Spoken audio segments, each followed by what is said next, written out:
Works for me. All right, so yeah, it's recording. All Hey right, guys, how's it going?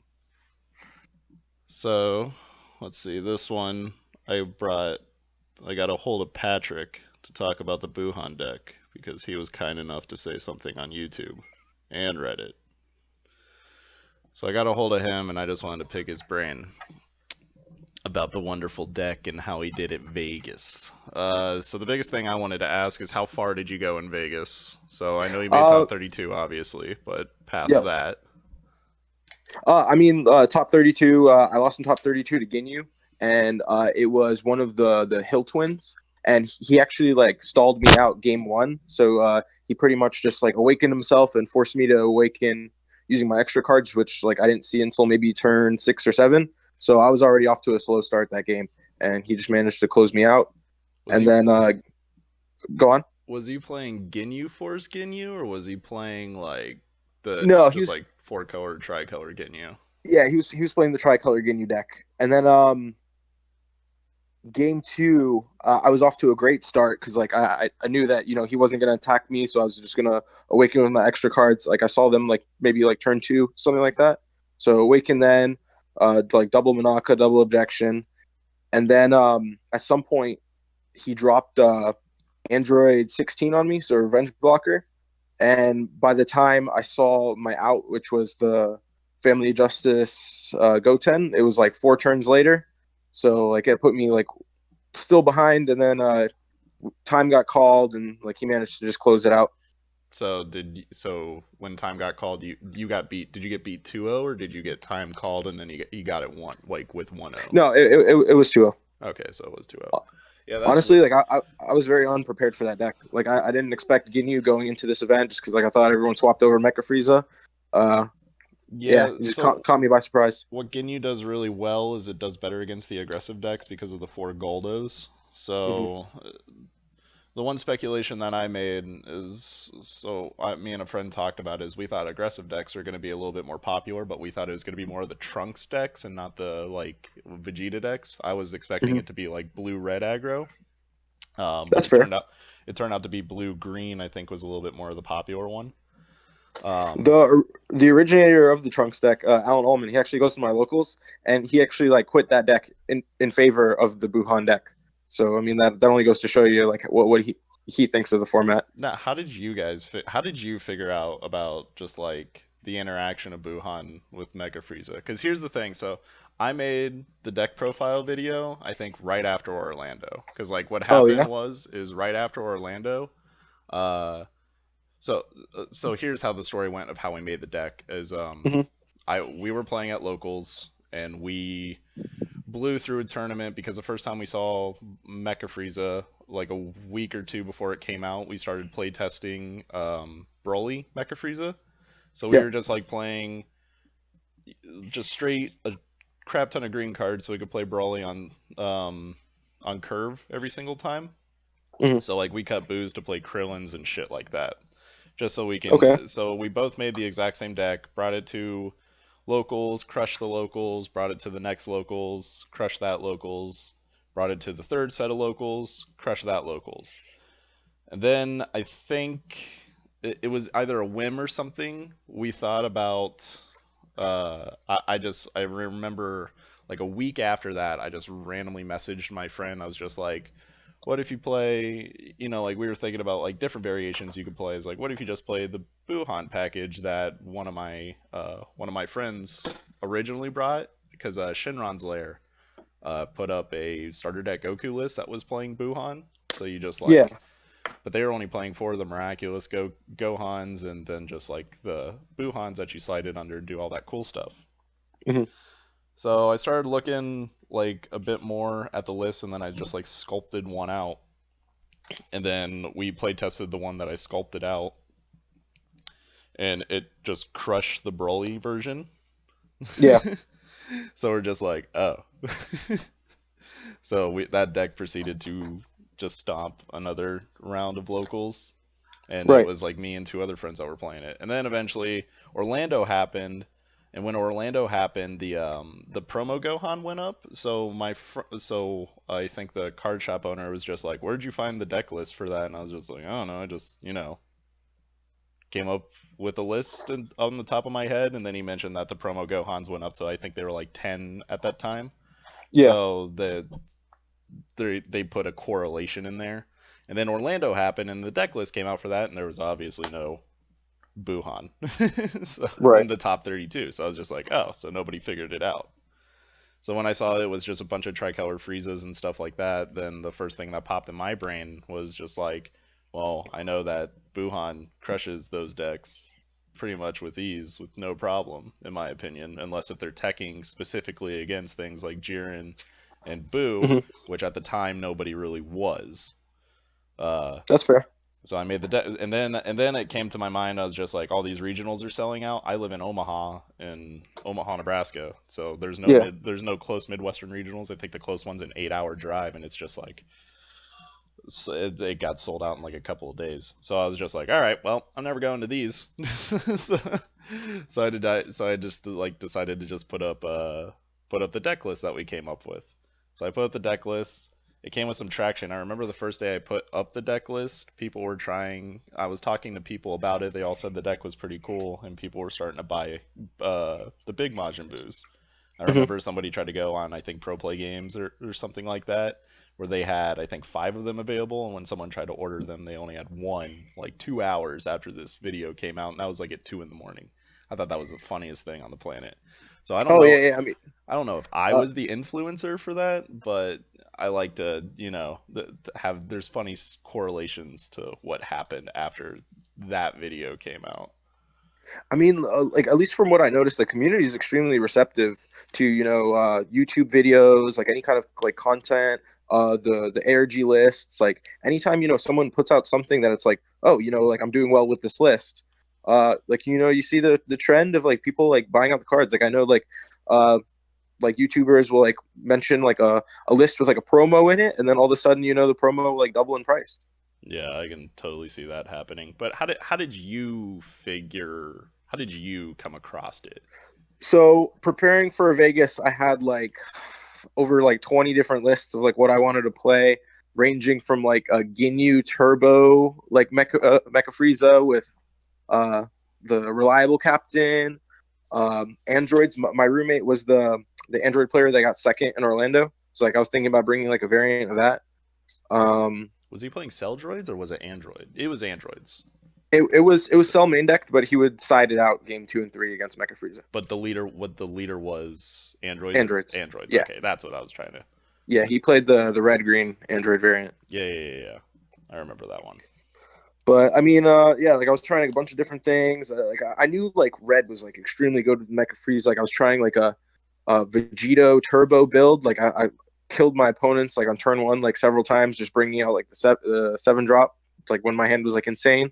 But the main thing, like I wanted to figure out how to break the mirror for the deck that I got first, the green, blue, yellow Mecha Frieza Yeah. that Jorge played. Like I knew everyone was going to be playing that because I mean, like just coming from card games, everyone wants to play like the best deck, and I mean, like it was a good deck, and I mean, it won the tournament obviously, and like it was the correct choice for that. But when like everybody's playing a list like that, you want the thing that beats it. You want to stay like one step ahead of the meta. And another thing I noticed was another one of like Jorge's buddies from Tampa. He went undefeated in Swiss with the red Mecha Frieza build, and I mean he was playing like Bobbities and like other like high drop cards. But I mean, like red was something I was definitely on early on, and I kind of confirmed that belief when I went out to one of those Tampa tournaments that Jorge and Colin frequent, and 6 of the 8 people that top 8 of that tournament were playing a variant of red, blue, yellow Mecha Frieza. Okay, and were they playing more of like the Bobbity kind of stuff, or were they just playing like So mid-range there red was cards? a few variants. One was playing like Champa Engine, or a couple were playing Champa Engine. Buhan was played, and it pretty much just like Mecha Frieza with a Jiren in it, because Jiren is just the card that wins the mirror. Yeah. So Uh, as long as the Jiren was there, pretty much self-explanatory from that point. yeah, Jaren is one of the best removal cards in the game, but has the wonderful weakness of running into revenge blockers, which is the one thing that we noticed fairly quickly. The way that we figured it out was kind of funny. Somebody was playing mono blue Beerus Yeah, and played for Yajirobe's main, and when they played a Yajirobe against us, we were looking at our main deck just like, oh. yeah. You don't want to sacrifice like a 4-drop Jiren for a 2-drop Yajirobe. Yeah, it's Yeah, an but awful trade. it was like in our main board that was like our option. Then we're just like, well, how do we beat that? And then that's when the Yeah. Sun Gotenks came into play, which Yep. is normally your only option from that rate. hmm For at least for Vegas, I was maining the Manaka, and that was my answer to it. I wanted a card that was like either red or blue or like something that would mesh well with the deck, and that was like an easy way to change up the tempo for whatever game I was playing, and I was constantly using it on Yajirobe's, Android 16s, and other revenge blockers. Was there a lot of revenge blockers out there? Was that mainly after, like pre-board, I should say? I saw a couple mainboarded Android 16s here and there. Like I know the one of the Hill brothers, the Ginyu player, I believe, mained it. Androids were maining it as well, just for the hate. I mean, people saw that like Red could succeed, and I mean, like what beats Red is the revenge blockers. Pressure ball and revenge Yeah, blockers. yeah, Yeah, exactly. yeah, that was like my main thing that I brought up when the I did the Buhan deck thing was just like Red's Cold Bloodlust doesn't do a whole lot against Red, Right, and that's why it just makes it so strong. Like there's two threats that kind of suck against Cold Bloodlust, which is Bobby and Ghost Tanks, but everything else is just doesn't really care. It's just more threatening just being a thing than anything else. right. Um, but so yeah, that the Monica's I guess makes a little bit more sense. Our main deck answer was energy boosted Beerus, so we were playing five, like kind of like a five removal package of just like strong cards. But Okay, that's fair. The Monica, I guess the reason why I looked over that one a little bit more, especially I don't think I'd look at it as a revenge blocker, just because it just it trying to think of the card from Magic that does it the best. Primal Command's the first thing that comes to my head, but that's wrong. But something that gets bounced to the top of the deck, just then Right. replaying it, you still have to deal with the threat, so it doesn't like deal with the threat, which that's So why. so so what I noticed though over the course of the tournament, whenever I would use Manaka to out a threat of that nature, usually on the next turn, they wouldn't just resummon it. They would place like have a completely different play, as if like I had like another Manaka or something in hand. I had no idea why they chose to do it that way. Maybe they just wanted to like gain advantage, or they're like, oh well, this didn't work the first time, it's probably not going to work again. But I was consistently seeing that if I had bounced back Android 16, that same Android 16 would be charged for energy next turn. That's actually really strange. I guess it could be like matchup unfamiliarity or something along those lines. But if they're playing those main board, they should know that that's like probably the best card against you. That'd be really weird. But yeah, I guess that worked out. Yeah, Um, like I said, I couldn't really explain it, but nonetheless, it was done. And I mean, like in games 2 and 3, I mean, I would side into the Family of Justice Goten, and I mean that yeah, was then amazing for that that. takes care of the issue immediately. Right. Yeah, if you see any revenge blockers, they're never gonna board those out because they're super good against you. So you just bring those hmm in, and then you just have a better answer. Right. Um, why did you choose to play I'm not sure. So if you did watch the video that I mentioned you in, Yeah. you probably got to hear my 20-25 minute spiel about Monica or the encouraging presence Monica. Yeah. Where do you sit on that debate? Do you agree with So me or disagree with me right there? so one of the things like I was talking about like with my roommate today, like if there was a card or like if you had the option to just draw all 4 cards from your life immediately, like before you started the game, would you do it? And I feel like at this point, like just the way that like my experience was in the tournament, 9 rounds. I think we were playing the first day like 14, 15 hours of just straight Dragon Ball Super, and then like the couple games that I played on day 2. overall, like what I noticed is just like the faster that I awakened, the faster like I was able to just seal the game and win it. And Monaco, I mean, was pretty key in helping me get there. But I mean, like I've seen Mecha Frieza work without it, and I mean, like I think it's fair to say that it might not necessarily be like completely necessary, but I mean, it was working well for me, so I don't know if I would change it. Yeah, the thing I have the biggest problem with the card is I don't ever like drawing dead cards, and that card I is just one understand. of those when you awaken, then you're literally drawing dead cards.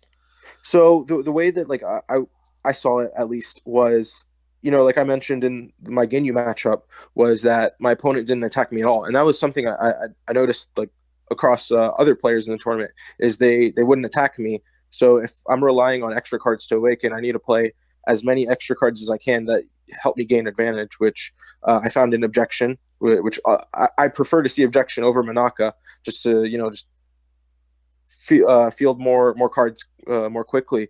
But Monaco was key in helping me get awake in numerous situations. Yeah, I guess that's like where opinions changes a little bit, where I'm a lot Hmm. more okay with playing under constraints like that, where I Yeah, that's feel I fair. can play a lot safer and a lot smarter, while my opponent is just taking more advantage, just like taking the life away from them that they're gonna Hmm. gain naturally from playing a deck like mine, or like the Buhan, because you eventually are just going to draw that life when you're playing against red, because there's not really there's no critical threats that you're ever going to be seeing. Right. So it's just when you kill yourself faster, you kind of make it so that your opponent's killing you in like two swings that you have to get, like, make sure that don't happen instead of, the three, four, or five, like the three or four that it would Hmm. take to kill you naturally. That in in most of my lists, I feel like I can awaken fairly consistently, and even if I don't, if you get a Majin Buu on 5 and put a promo Gohan under it that's allowed to go off, that just makes up for all the card advantage that they were trying to deny you by not Right. attacking. So normally I feel like there's stuff in there where playing dead cards I think makes you lose more games than it makes you win games. Just when Yeah, you like I agree that after I awaken, like of the objections, the Monakas, like might be like more dead in my hand than like other like battle cards that I could be playing or cards that I could be comboing with. But what I noticed that like especially so was like if I wanted to just close out the game immediately, I could use those extra cards either to draw the rest of the cards that were in my life, like the two or three that were in there. I know in one of my games against the Cell player, I was actually like struggling to find the cold bloodlust because like I know he was going to try to sell me next turn, so he was tapped out to turn two with Tien played, and maybe he had like 5 or 6 life, and like with Manaka giving me like double strike with the objection that I was able to play for free with Frieza's awakened effect to just play it like more energy. I was able to bring out the Buhan that turn and just completely kill him outright. Yeah, yeah, I could see where like its situations would exist for things like that, where it's just like gotta find the cold bloodlust and stuff. Right. But I guess I sit on I don't like looking at I like looking at versatility rather than niche. Where Right. the situation that you just described, I feel like probably only happened to you. Was it just that one time, or did you So see I mean, multiple different times where drawing that card was like crucial in that point of the game, and it happened consistently? so one of the other things about Minaka that I noticed during the tournament was that a lot of people just seem to forget that it's double striked. So when I'd be attacking with my leader, they would, you know, attempt to take one life, and like I would remind them about the Minaka, and they would like sit there for a second and be like, kind of just contemplate taking that life again, like thinking if they could combo or whatever. But I mean, they would have to take that life anyways. So I mean, uh, even like against like players, in like the last few rounds, like sometimes like just fatigue gets you, or I mean, like you just have to be reminded that especially if like you're playing against Mecha Frieza and they have like a longer turn, then just play Majin Buu Pass. I mean that the card does something in addition to just drawing. Yeah, that game, like the thing is when it comes to like that fatigue kind of stuff, I can definitely see that being a reason. But it's just hard to convince me for a reason to play a Oh, card. like I understand. I mean, like I said, like from my experience just playing in the tournament, it helped me awaken, it helped me draw cards. Like I Yeah, like playing it, but yeah, I can see if it. I think the more popularity it sees though, is the more it's not gonna catch people off guard, even on fatigue or like, oh, absolutely, I agree with that as because well. it's just gonna become like this natural reflex that you're going to understand is a real thing. Right. And then the other thing that I brought up was three objection instead of four objection for the same reasoning. Whereas, I want to minimize as many dead cards as possible, but objection's just a card that I always want to see on turn one. Hmm. But that, you know, we just made that same explanation already. Why did you? So the sideboard that you just why? Okay, so why no Whis' coercions? What was the reasoning behind that one? Were you just not worried about like, Vegeta, like blue red kind of Vegeta decks that was like mighty masking and attacking with their leader a little bit more often? I mean, whenever I would have to play like a more aggressive deck, I mean that would be the first card I would look to when I sided it in. But I found that for that same reason that you were talking about, like the Minakas and objections being dead cards in my hand, the more extra cards that I was adding. I mean, what I'm trying to like push for game or gain advantage in my board state. I felt like the Minakas were a little bit better because number one I could combo with them because it was either between Minaka and Whis coercion main deck, and I ended up choosing the Manaka just for the removal for the 5K combo and that reason pretty much. So In you terms of like in terms of playing the deck defensively, like I thought just with the other cards in the deck just applying pressure that I almost always like had like an advantage over my opponent and just playing aggressively, so I never had to really play defensively too often. so what?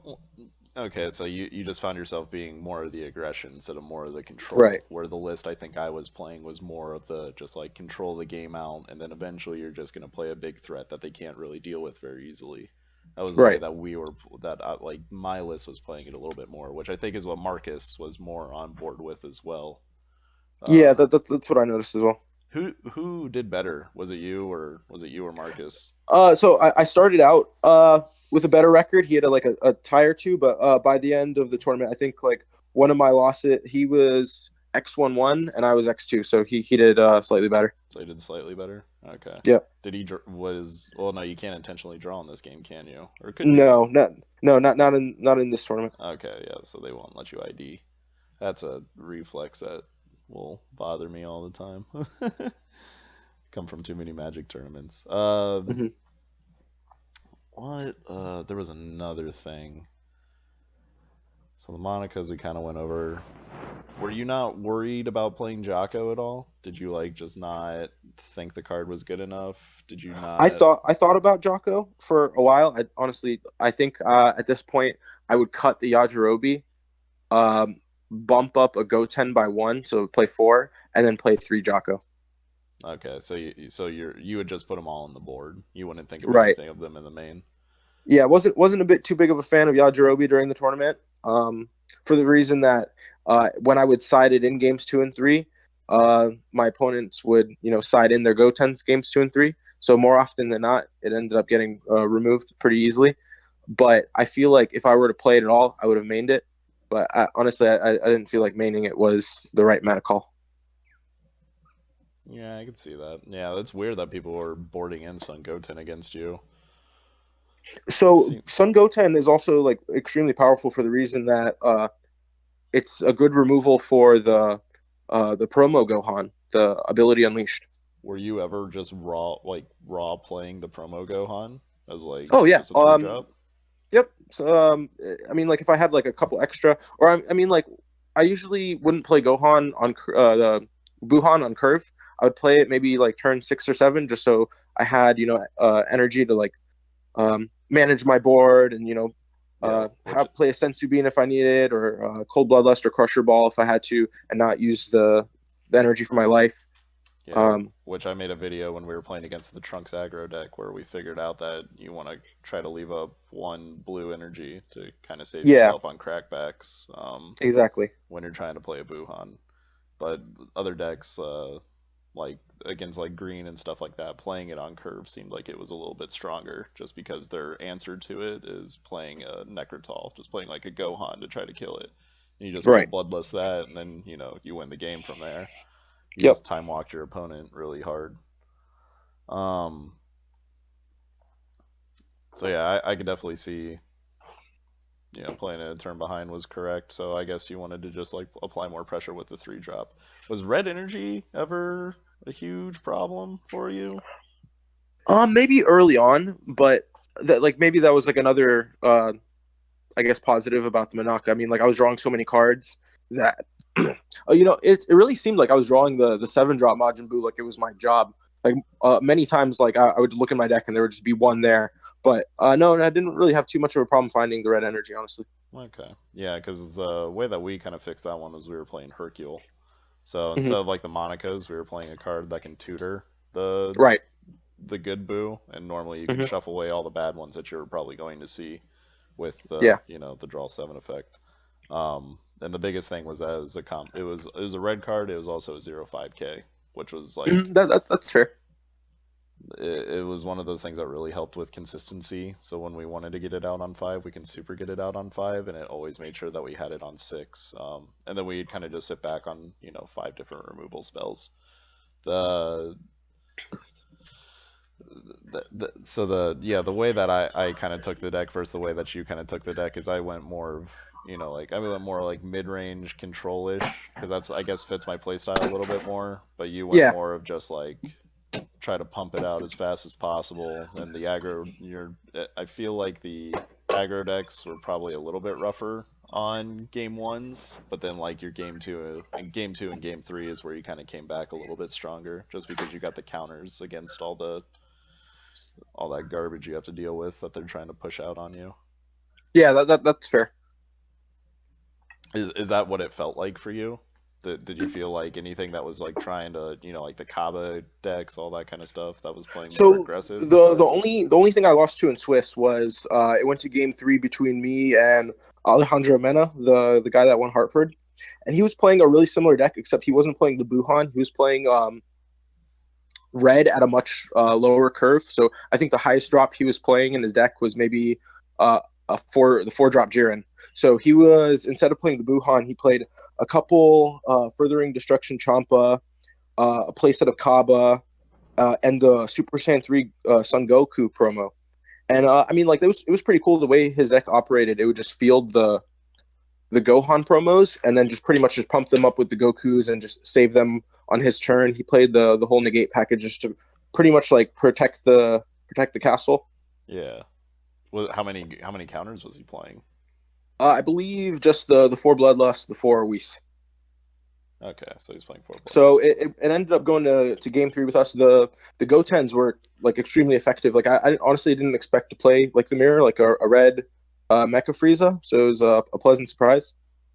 And yeah, the Family of Justice Goten was really really good in the mirror, just so I could kill those Gohans without him basically being able to respond. Did you ever But see did you ever see someone try to play King Vegeta? The that was actually a card I was afraid of this tournament.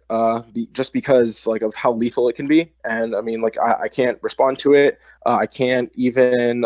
It's not a counter, so I couldn't battering laser it, which was like one of the my first thoughts when I thought about that card.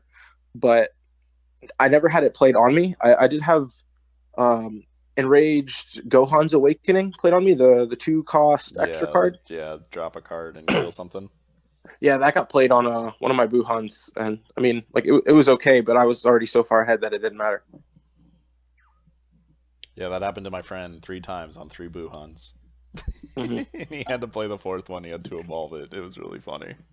Yeah, and I mean, like the problem with King Vegeta, I mean, like I was even thinking about playing it in my deck, but the the fact that it's green and a brick, uh, and I can only play it if I wanted to take a life. Like I mean, it kind of deterred me away from playing it, but I think it could definitely be viable in the blue, green, yellow Mecha Frieza deck. Yeah, I can definitely see it in something like that. When they're trying to kill your Gohans or trying to kill something, you can at least trade with it at the most, unless if you're trying to save it. Yeah, it's a Also, scary thought. I'm preparing to go to Hartford or not Hartford, Richmond, in 2 weeks, and that's a card that I'm really hoping I don't run into. did you ever have to run into people playing Crusher Ball mains, like a lot of Crusher Ball mains, like three or four? Um, no, not necessarily. I think I played a Golden Frieza that mained a couple Crusher Ball, Did you play but against the Golden Frieza player, like the one that no, came in second? no, I didn't. But I think I might have played against one of his buddies because he was playing a really similar list. He was playing the 7 drop cooler. He was playing the Mecha Frieza that looks at your hand. Yeah, like very similar list, and he annihilated me game 1. Like I had no idea what was going on. But game 2 I clinched it, and then game 3 I had a really good start and just didn't awaken him. And it just put me so far ahead. By the time he had awakened, I had a Buhan and double Jiren on board. Yeah, that'll kill you in one turn. Um, Yep. did you hear the stories about the Golden Frieza players that PPG kind of put them or kind of talked about? Yeah, so I saw that there was a video put out that's been since taken down, but I know that like I was observing the Wait, Golden Frieza player, Donnie, I believe his name is, yeah, Donnie and Win, I yeah, think this yeah. was. So I was watching him play because he's a SoCal player, and I was there for a core TCG tournament back in November. So I met a bunch of those guys out there, and they're all really awesome players. A bunch of them that top that tournament, top this one too. So I mean, they're consistent, and Donnie just did not misplay like at all this tournament. He is a phenomenal player, like clearly a phenomenal deck builder, and like extremely original. And what he was doing, he was recycling the Mecha Frieza that sees your hand pretty much every turn against his opponent. So he had just complete knowledge, complete control of the game, and yeah, very, very impressive. I'm very glad I didn't have to play him during Swiss in the tournament. Oh my God, did they? They didn't take down that video, did they? Mm-hmm. They took down Yeah, that video where that comment was made?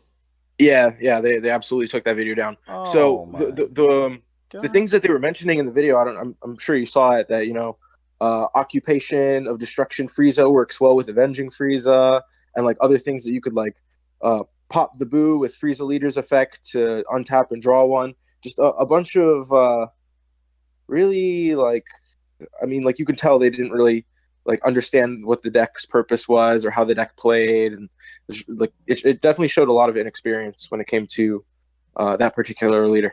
Well, yeah, somebody said that he was sacrificing booze all day to the Frieza leader. No, that is absolutely not true. Yeah, I was a little worried. I mean, it was like one of those things that there was no stream. Sad for everyone that wanted Yeah, to spectate the event. I was pretty upset about that as well. Jesus, everybody was mad, and they didn't give away top 32 deck lists, which I actually do kind of want to talk to you about in a second. Okay. But yeah, for the most part, seeing as there's no stream, so like when you hear someone just say it's just like he cheated, who's gonna prove you wrong? It's a he should. That's no, It's a he you're right, should. but I will say from the players from my group that were watching Donnie play just because he was at table one pretty much all day, and like top cut, like I was rooting for him as well, and just because like it's such a like a cool innovative deck that means no one really expected and caught the tournament by surprise. I feel like that was the Trunks deck of this tournament, honestly. Yeah, but that one actually went a little farther than the Trunks deck did. I feel Right. like the Trunks deck was a little bit more rogue.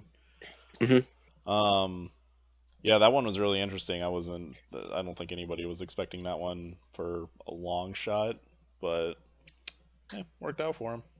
Hmm. Deck looked really cool. I kind of want to try it. It was one of those things where that promo, I thought I didn't read the up to part, so I thought that promo was like way worse than Yeah. people were thinking because when I read that promo, I was just like, oh, well, what if they just show you a hand of really good stuff? Yeah, yeah, exactly. But no, no, most people actually, yeah, they don't know that the effect is optional. And Yeah. I mean, like a lot of cards that say like up to however number. I know like for like I think a couple rounds in the tournament, I played objection and just didn't put down a card. Like after I used it off of Frieza's effect just to draw a card for my life and close out the game. And people were like, "What? You can't do that?" And like we had to Yeah, get the judge involved. And I mean, clearly you can. it's up to. Yep. Yep. Wonderful wording. But Cold Bloodlust just says skill. That's the funniest Yeah. thing. Yep.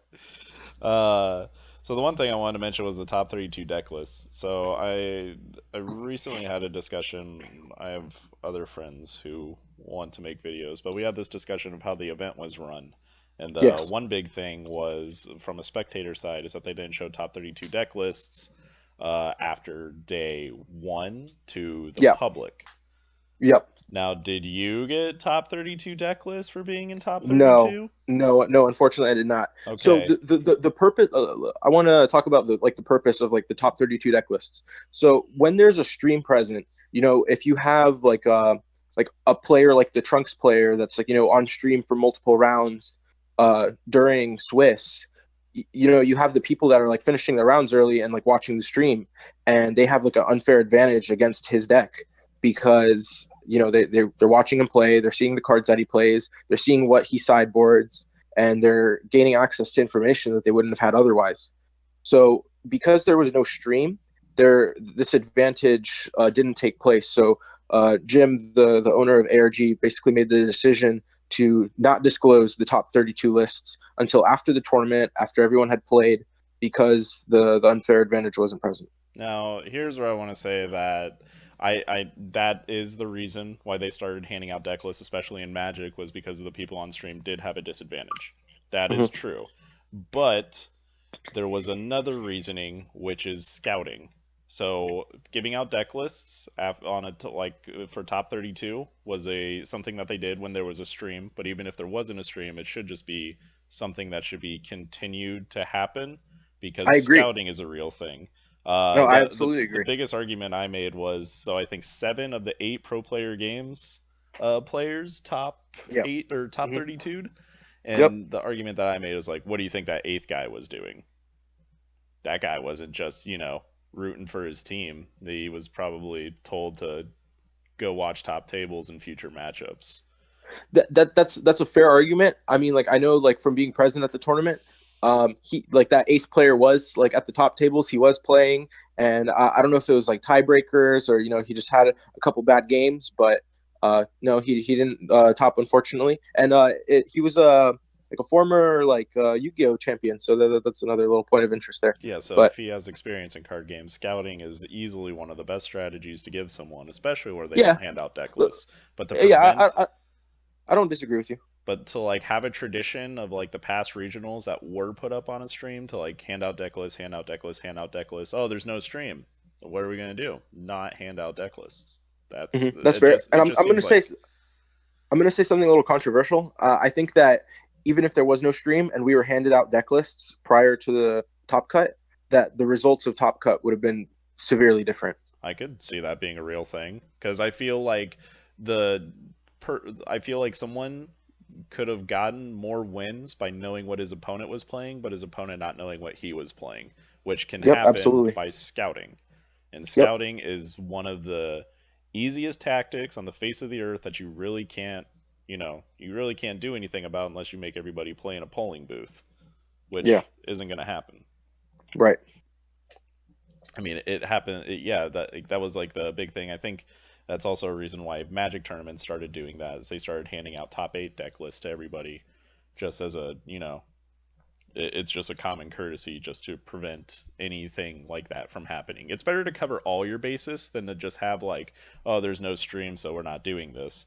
Now you're presenting an advantage for people who have friends at the tournament versus people Yeah. who are Like just like by like I said, I, I themselves. don't I don't I don't disagree, and I definitely think regardless of whether there was a stream, that they should have handed out the lists. It was really unfortunate that they didn't. I mean, like it would have been really nice to see just prior, like if it, I'm not saying like I was scouted or anything or that I felt that way, but I mean if it did happen to me, especially by someone that was I would have been playing against, like it would have been nice to have that same advantage. Yeah, it's just a little shady. It's just something. It's a tactic you can 100% make everybody play on an even playing field by just being the smart person and giving out the deck list regardless. Right. And Yeah, you I agree. also make the spectator base a lot happier that they actually get to see something and test it over a weekend, which would be I agree. way I agree with nicer. that as well. Um, and then another thing that I heard that there was a shady judge call about not announcing double strike. Do you know anything about that one? So I did see that Facebook post, and I did like ask some of my other friends if they had heard anything about it. I'm pretty sure like they even asked a couple judges as well. I don't know when that came up. I don't know if the guy was who posted was trolling, but I have never heard of anything other than like that happening in real life, other than the what I saw in that Facebook post, What, and it just seems kind of ludicrous to me. what did the Facebook post say exactly? Was it somebody So attacking with a double? Okay, you say you know more. okay, so basically, the Facebook post said that uh, someone was playing against an opponent and they played the three drop cell. You know, they put the 17 underneath it, summoned the five drop cell from deck, and attempted to use the Union Absorb effect to draw one and pop one on his opponent's board. And his opponent basically, uh,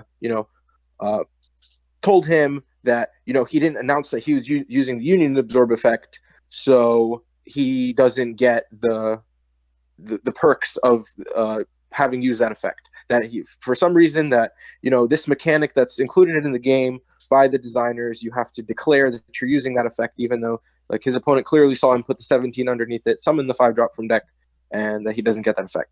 In that same respect, when his opponent went to attack for game with that same cell, his opponent had sharked him, saying that after he'd taken one life for the attack, to the confusion of his opponent, that he didn't declare that the cell was double strike, and therefore it is a single strike, and that you're supposed to declare that it's a double strike or triple strike on the summon of the card, and otherwise it doesn't get that effect, which is absolutely ridiculous. Yeah, that there's okay, I see that being more of a troll now, because that is absolutely hilarious if a And judge I can't imagine any judge that would have ruled it in that fashion. The and only not appeal.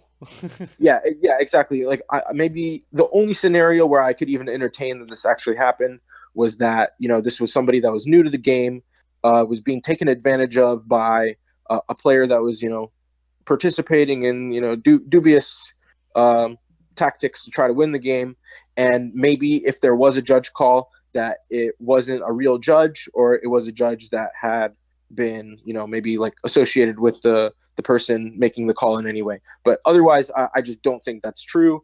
I think that the guy was trolling, and he got a rise out of everybody, and that's just what he wanted. Oh man, that would have been my blood pressure probably would have spiked pretty fucking hard if that if that Yeah, ever just I like mean, like when I heard about that, like I said, like I tried to get to the bottom of it. I tried to ask around, and no one had any other information. So I just don't think that it was true. okay. Yeah, I can definitely see that just being a real thing. Um I'm trying to think of what else I would want to know. Anything that you want to see out of the new sets?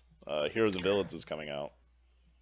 So one of the theories that I have with my roommate, the Android player, is that we need cards that can play around Bloodlust, because that is the meta defining card right now.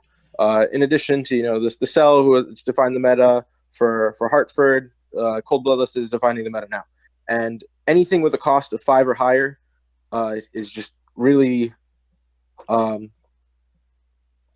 not very good with that card to counter it. So one of the things we want is, at least with the Union Fusion Go tanks, we want the Goten or the Trunks to basically say that this card, if this card is used as a material for Union Fusion, like the summon card is like cannot be countered, or effect cannot be countered, because I mean effectively the 6 drop Go tanks is a Beerus. It's four drop 2 cost green. Basically, I mean, like it nets you the cards that you gain back by drawing 2. So if you happen to make it into a Cold Bloodlust, it's going to hurt really bad. Now, real quick, do you think Cold Bloodless is a problem, or do you think Mecha Frieza is the problem? I mean, they're both strong in their own way, but the fact that when you put them together, it's just I think a little out of hand. I think Mecha Frieza is the problem. Cause Ginyu, like I think Ginyu is the fair Mecha Frieza. Ginyu has to play a turn behind. Ginyu has to play Goldos. Ginyu gets to play Cold Bloodlust. Right? Fair. We're all on board with that one. Same thing with Golden Frieza. Golden Frieza has to play like fucking 12 shitty cards in their deck that really just cantrip themselves just so that they can be sacrificed off as pawns to the ability to be relevant. for Cold Right. Bloodlust to be good in that one. But like Agreed. Mecha Frieza allows like it bends game design where it just you can't make one costing extra cards that are too good because Yeah, I agree with that. anything that you make will be just like, well, Mecha Frieza abuses this.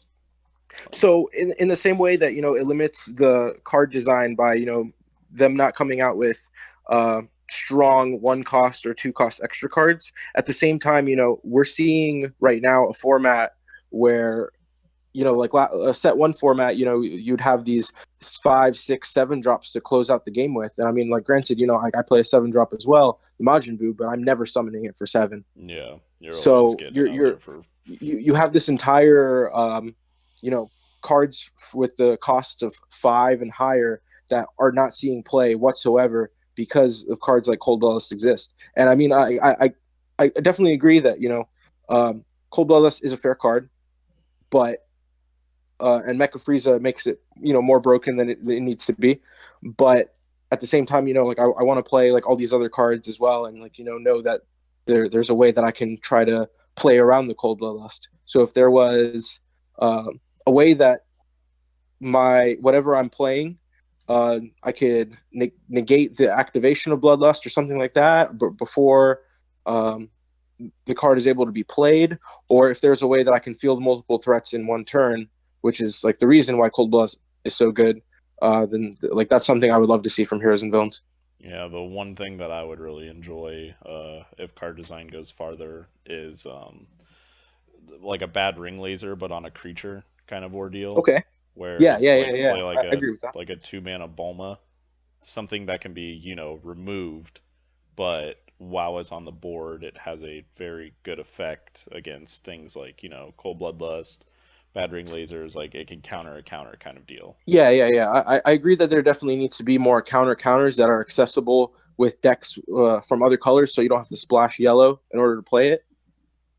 Because like I mean, like it's kind of I feel like it makes the game a little bit more skillful, which I enjoy. But at the same time, like like I want to play like the cards that I like. Like the seven cost Vegito, like the secret rare is at the lowest it's ever been right now, just because It's a so many things beat it. Now, I think with the overall mechanic, there's a chance that Vegito might be seeing more play just with the combo potential. But I agree. also real quick with the overall mechanic, do you know how that works with Cold Bloodlust? I think I've asked my friend, but we don't exactly know that if you summon that thing for one and it gets Cold Bloodlust, does it die at the end of the turn? Oh, that's a good point. I would have to imagine that it's a game mechanic and that it doesn't, or it does rather. But I mean, like I could see both ways because that was one of the things like I asked about when like the interaction between Super Saiyan 3 Goku, which bounces back to your hand at the end of the turn, Yeah. and the interaction with Cold Bloodlust, because like at the same time, what happens It first at the end of the turn? Does it it doesn't bounce back, correct? right? Exactly, it does not. Yeah, because But that was the auto trigger never happens is the reason why. right, exactly. So I really don't know the answer to that question. Hopefully, as soon as the cards come out, Bandai will release a very thorough, frequently asked questions, the same way they did with the Mecha Frieza card. So I'm going to be looking forward to that. Yeah, the same way they did with Mafuba. Yeah, that was a little different beast. I know that card was extremely polarizing. Oh man, that one was super funny. So let's see. And then I'm more excited for the villains. I think the overall Oh, I mechanic agree. is going to be super cool. I think the Yep. thing that might break the game is any form of graveyard shuffle back into your deck Hmm. ordeals. Just recycling. Yeah. If any of that kind of stuff happens, that's going to be the funniest like mono blue Zamasu meta on the face of the earth. Yeah, SPRs are at the lowest they've ever been. I believe $9 or $10 right now. Pick yours up while you can.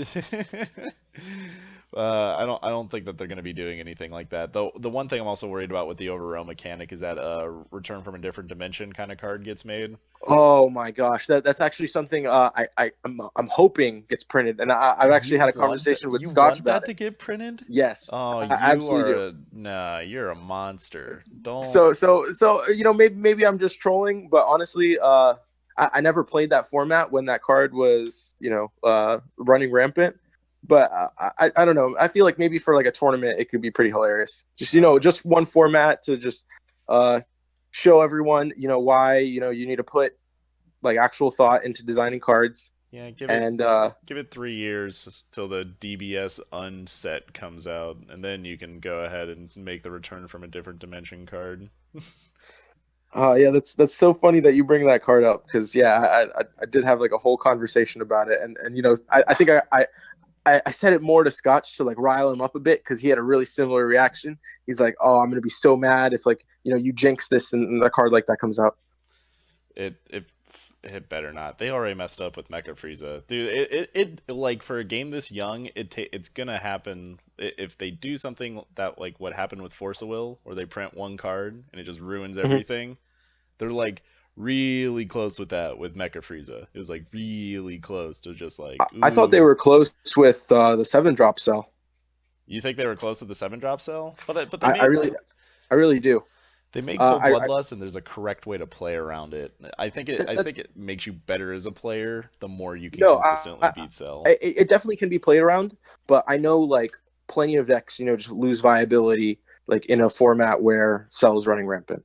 Yeah, I And can. like the thing is like you want as much of a diverse format as possible, and like I feel like it's cool that like anybody can pick up like any leader that they like because they like happen to like that character and build like a meta viable deck that can win tournaments. And I feel like Cell like severely limits any kind of like hand advantage decks. And I mean like one of the aspects I like about the game is like drawing cards. Like it was one of the reasons why I played Vegeta set one. Like I liked being able to sit there, with 12 cards in my hand, feel pretty comfortable. And like the same way, like I know one of my friends that played Champa like the same way. And I mean, Vegeta definitely had to change the plan once Cell came out, and Champa hasn't seen too much play at all, actually. I think it's seen literal zero right next to Yeah, Vegito. Vegito won a tournament and then proceeded to suck. yeah, exactly. So I mean, um, it's just one of those cards that like I feel like you have it, you have the combo, and it's like if you're lucky, you have the combo back to back to back turns, and it's just a really like I feel like the word like at this point like I want to use is degenerate, just because it's like you can just play it and win, and it's like I know you said like a good player can play around it, but like I feel like you can play around it, but at the same time, it's like if you have to play enough cell decks in a tournament, like 9 rounds, for example, for a regional, like it's just not going to go well. but I think okay, so like if Cold Bloodlust didn't exist, all right, Right. what do you think would see more play? Do you think you'd see more cells, or do you think you'd see like more Goku Blacks? Well, I mean, just because Cold Balls exists, we don't see Goku Black right now. Yeah, But I mean, I know let's live in there a was a Cold couple. Bloodless free world where Yeah. you're allowed to Okay. play Yeah, whatever you would you play definitely is resolving. you would see way more Goku Blacks. You I think agree with you'd say that way more Goku Blacks? Dude, for that sure. just like playing Joyful into like Big Black Rose is the Hmm. most no fun thing to play against. That's just like Cold Bloodlust is make your opponent have no fun, but like getting Joyful or getting Black Rosed is gotta be one of the most no fun things on the planet. Or getting 7 mana Beerust, that's also a no fun thing. Yeah, that happened to me a couple times, That's and I'm not a big fan of it. But at the same time, it's like you said, you just play around those cards. It's granted it's far harder, or far more difficult to play around a Black Rose, but like I feel like you print a card, and it's like I like this game because like I feel like you can try to squeeze like any card into like any deck. Like like I've seen a deck play like the Champa deck in set one, like on Shenron's Lair that played like a ton of like vanillas, like maybe like 12 to 16 vanilla cards, and like decks like that I find really interesting. Yeah, the one thing that I like about this game is that they the way that they distribute cards is done in packages, Right. and you can just play mix and match with all the packages, and it's like Yeah.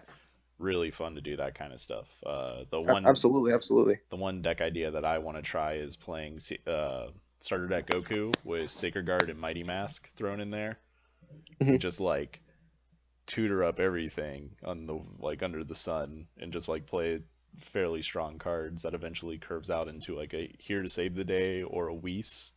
So like play Right. like two Save the Day, four Sacred Guards, and starter deck Goku, and then just like Mighty Mask for the blue trunk, or for like the blue trunks, and a green Goten, and you just have like all this utility that you could tutor for. That's like been the deck idea that I want to try Hmm. recently, and it's just like packages that you'll never see together, but can kind of work in a way because you could do cool stuff with tutoring. Hmm. But yeah, that's the one thing that they did that was really cool is just making the small little packages and just broadening them out. The one thing that I want to see more as well for card design is things that get abilities when you play them as energy. I Oh think yeah, yeah, I agree with that as well. making a like quest from World of Warcraft would be Hmm. some cool stuff. Honestly, I just want some support for Metacooler. Art is playing infinite metacoolers not enough for you? So when I went to the Core TCG 1K in California in November, it was right as the set two dropped, and I had printed out the proxies like as the cards were being like released on the site, and I had put the deck together, and I think my list had like 33 at one point. I think I dropped it to 29, too cloggy, but I ended up doing like really well with it. Like I top 32 with that deck, and I was 2-0ing like pretty much every opponent the entire day, just because the deck was just so powerful and no one knew what it did. So I was just summoning like just multiple threats and multiple turns that could just like swing on awakened leaders, and I was closing out the game like maybe turn 3 or turn 4. Did anybody bring the Metacooler Mecha Frieza deck to Vegas? The one that was playing like 10 copies of the Infinite Metacoolers and the big like 4 copies of the big Get Star. I I didn't guess see it, but anything's possible, especially with like whenever someone puts out a video, I feel like someone's determined to try it. But I know at least for the Orlando tournament, they released like the full suite of like every deck that was played there and like a whole analysis of like all of the lists and the data from that. So I'm hoping they do the same for Vegas, but we'll see. I mean, like it was something I was trying early on with the Mecha Frieza, with the Big Getty Star package, and the ruling was still up in the air whether you could tap the Big Getty Star for free off of Mecha Frieza's effect, and I guess like in the end it was ruled that you couldn't. So I mean, like I quickly like tossed that idea aside, but yeah, it, it because it's was it was it was nice. It was nice while it lasted. he only plays extra cards, right? Not field cards. No, Or I did play the field card when yeah, yeah, when I no, tried no, it. no. I'm saying Mecha Frieza's ability only applies Oh to yeah, yeah, extra yeah, cards, not field exactly. cards. Yeah, yeah. So the ruling that I actually saw was that you could take a life for activating that effect since it was an extra card, but at the same time you had to pay the cost. So you could take it as if you were playing an extra card for free, but you would still have to pay the cost, which kind of defeated the point for me. That's so weird. Yeah, it's really bizarre. Huh. Wonder how they came up with that one. No idea. You'd have to ask one of the game designers. I feel like I feel like it's a wild west when it comes to this game when it comes to interpretation, where it's just like it feels like it's Yu-Gi-Oh, where the 3 different people can have a different ruling for a tournament, and whatever the head judge says goes for that time, and nobody Yeah, ever like linear sits on one thing.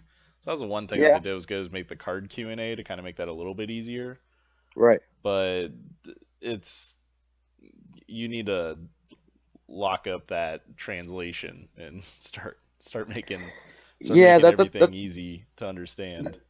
that's where it starts. I mean, like we saw it with Mafuba. I still see it with new players now, thinking that if they play a 10K combo card, the zero cost, that it lasts for the end of the turn, because that's like pretty much how they phrase it on the card. Yeah, well, yeah, when it says this card, it means like the physical card itself, the 10K Right. combo card itself, not the, yeah, somebody did that to me and I read it and I was like, is that really what it means? And then I asked, I was like, oh no, it's just Japan being Japan, where Yeah. that was explained Pro- better to me. The one the cool they haven't they haven't figured out problem solving card text yet, I guess. The one cool thing, I'm not sure if you ever notice, is that the ability Unleash Ultimate Gohan, when you give it double strike, that double strike lasts for the end of the turn. I'm not sure if you Hmm. noticed that.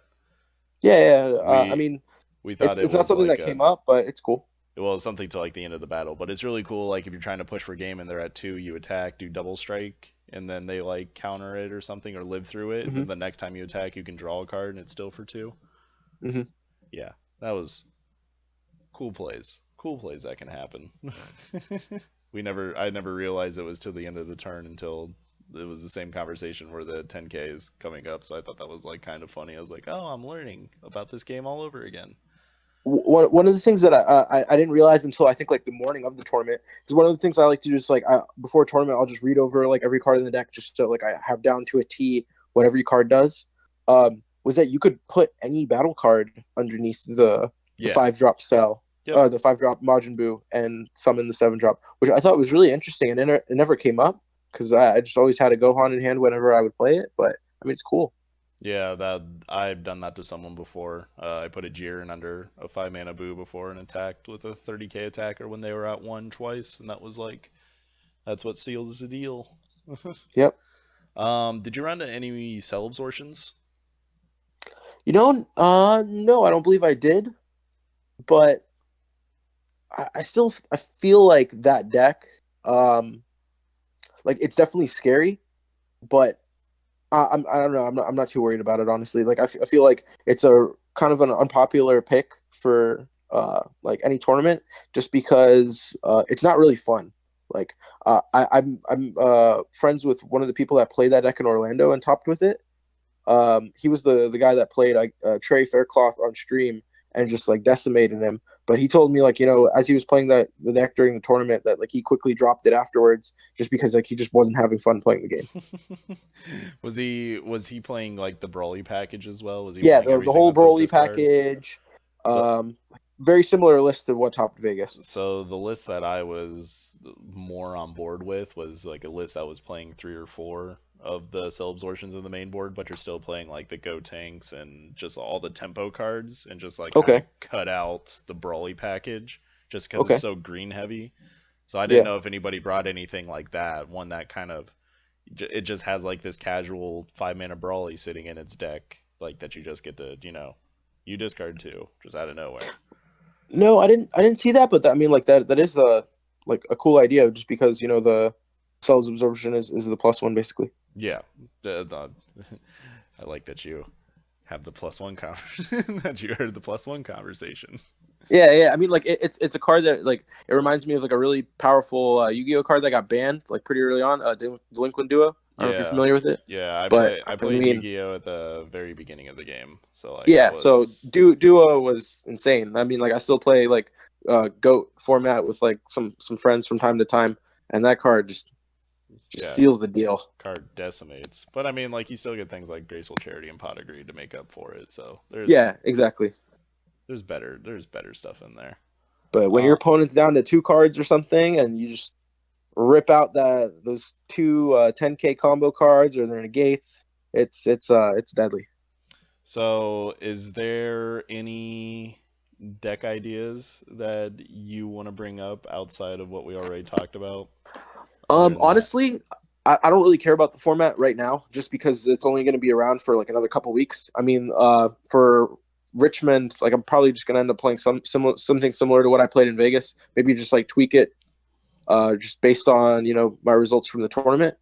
But other than that, I'm just really excited about the heroes and villains. Like I want to get back into the deck building process for like future tournaments, and like I just want to see what these new cards do, new mechanics. I mean, we got a lot to be excited about. so I'm gonna give you the secret spice that we kind of already concocted. We don't know how it's gonna work out until Okay, it happens. Now it's not sure, super secret. I completely stole the idea from another video of some guy showing that. I was like, huh, yeah, you can do that. sure, So so it's blue red Mecha Frieza. I don't know how many yellow cards you would put in it.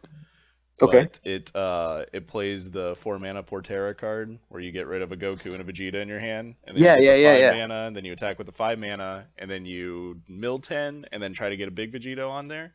yeah, See, yeah. but you can abuse that with Overwhelm mechanic because you're milling 10. Okay, So you can yeah, no, like remove 10 cards and pay 2 mana to play 2 of the masked Super Saiyans on top of that, and just like kill them really quickly. There's like, So I tried a variation of that list without the overall mechanic, where you could just pretty much like bring out the Vegito turn one or turn two, and I saw some success with it. I definitely think like it's a really strong like best of one deck, but like I feel like after the side deck, it's like especially since someone can be prepared for it. I mean, they can like try to like play around it as much as they can, and especially with the overall realm mechanic, at least to my understanding, whenever you play that Mask Sand card, you banish your entire drop area no, when you play it. So you banish four to play it, or you banish five to play it for one. I think is what it said. right, like I know you have to have at least that many, but I'm pretty sure when you play it, yeah, you have to get rid of the whole thing. So like it Really? prevents you from playing multiple in one turn. Let me check that real fast. I guess I didn't read it as well as I thought I did. I thought you only have to mill. Oh, whoops, not card list. I want to see product Like if you villains. play one, then happen to mill another five and play it again, I'm sure you can do that. But yeah, I'm Oh yeah, like you're right. By 90% sending sure. all Yeah, of your cards to the drop area to warp. yeah. Ah, So never you mind. need. I thought it was a So, delve mechanic. No, yeah, I know. these cards got way worse. I mean, like they're still like very good, but at least in the Vegito deck, I mean, like they're not going to be the Goku's and Vegetas aren't going to be there in your drop area, unfortunately, to buff up the Vegito. Well, I mean, you So, attack with the Vegito first, and then after oh that yeah, yeah, attack, then then you play. sure, Okay, yeah, so absolutely. In that case, then yeah, it's broken. once again, for the I think fourth time in my life, I've misread the Overrealm mechanic. That's so tilting. I thought of all this cool stuff that you could do with a big graveyard, and now it just sucks. Yeah, sorry to burst your bubble, but I mean, like I said, I've been like messing with it like a bunch, like since those cards were announced, and I mean, like we've got a couple ideas floating around there. I mean, just like with the mill decks, like the leaders that mill, the cards that mill. So I mean, like it definitely has synergy. I know like the Golden Frieza deck is always like decking itself out, so it can fill up the graveyard pretty quickly. I think it'll be pretty good in that deck. But from what I've seen from other card games, especially if we don't have like a rotation or a ban list, when new cards are introduced to the game, they're just splashed into the decks that are already like really strong. Yeah, I'm really curious what else is going to be in the villain set because I want to Yeah. know. Because the biggest thing that you see that we don't get to see until 5 minutes Central Time. Hopefully it's 5 minutes Central Time. Uh, there's four drops with 0.5K, which is kind of Yeah. a feat, if anything, because most of the Hmm. four drops, Kale is like the biggest one I think that gets played, other than Vegito here to save the day. Right. So I'm really curious on what those are because having that 0.5K combo makes those cards a lot stronger than they would Oh, be. absolutely. But if their card text is relevant, then that card there's potential. I just hope that these aren't just splashable engines, and then you can build like a deck like using this archetype like outright. Because Uh, I mean like I really don't want to see like the same decks just splashing like masked sand. So it's like we're playing the same format with just more broken cards. but I feel like you won't get anything like that until set three when they try to make more archetypes. That's true. I mean like we'll see what happens. I mean I you saw how introducing the four draft leaders into the game drastically changed the format. So we'll see what happens when 14 cards enter the game. Yeah, that's gonna be quite interesting. Alrighty, is there anything else that you want to mention? I am getting message on Facebook and it's annoying. Is there? No, I mean, we had a pretty extensive conversation. I pretty much covered everything I wanted to in terms of the tournament, the list I played, and like any other like thoughts I had about the format. So I mean, yeah, that's pretty much it. All right, awesome, man. Well, thank you for talking. You cleared up probably infinite amount of information that I wanted to know, Okay, cool. Yeah, no and no worries about that. hopefully, I don't know. Hopefully, I get to go to a regional, and hopefully you're there. Do you play for people? Is that how you get to go to California and such? I mean, like I'm pretty good at like just scheduling trips. I don't have like a team or anything or a sponsor or anything yet. I mean, like I'm just kind of play the game for myself. I really love it. Like I enjoy the game a lot. I try to play as much as I can, and like it's just really fun traveling to events. Like I know at least for the Indianapolis regional, like I booked my flight two ways for $70. So I mean, Like you just try to. Dude, I tried to get a ticket for Richmond from Omaha. It was like 500 goddamn dollars round trip. Oh my And I was God. like, you Yeah. can go fuck yourself. I know for my trip to California for the 1K, my flight was like maybe like 130 round trip from Orlando, which was like insane. I don't know how I found a price like that. That's But so yeah, dumb. you just try to snipe those good prices. I stayed in an Airbnb while I was there, like $30 a night, and I mean, like I just want to travel to these events, like play with the best players in the world and be one of them. So I mean, that's just kind of like what I want to do. Alrighty. Well, yeah, that sounds fun. I guess I gotta find where to find better plane tickets. And maybe I can go to a regional for once in my goddamn Skip life. Lag, Skip Lag is the app I use. Okay. It pretty much like tracks like tickets on a timeline, and it'll show you like if you adjust it by like a day or two, like how the price fluctuates. Or, Bandai can just put fucking regionals in Kansas and Yeah, Chicago. I definitely think as the game continues to grow, we'll definitely see like uh, dozens of regionals like across the entire United States. Like I know Europe's getting the game right now. We'll see some there too. But the game's only been around for 5 months, and like that's so wild to me that it's grown so quickly. Yeah, it's killed. It feels like it's killed Yu-Gi-Oh! That's what I've noticed. I've noticed definitely a trend from people migrating from other games. I've even heard like Pokemon Magic formats are a little stale this time of year, and they're moving over to. Yeah, especially. Oh, jeez, did your mic cut out? All right. We good Still now? there? Still good? Yeah, yeah. All right, still Yeah, good. yeah, I'm still here. All right, But yeah, yeah, I noticed people from other games are switching over too, just because the game's so fun. yeah, definitely. I don't think I'll ever see a Magic player kind of diverge. That's that's kind of the Really, boat. Yeah. I've seen so many honestly, just because the game's like the similarity of mana and energy and resource management.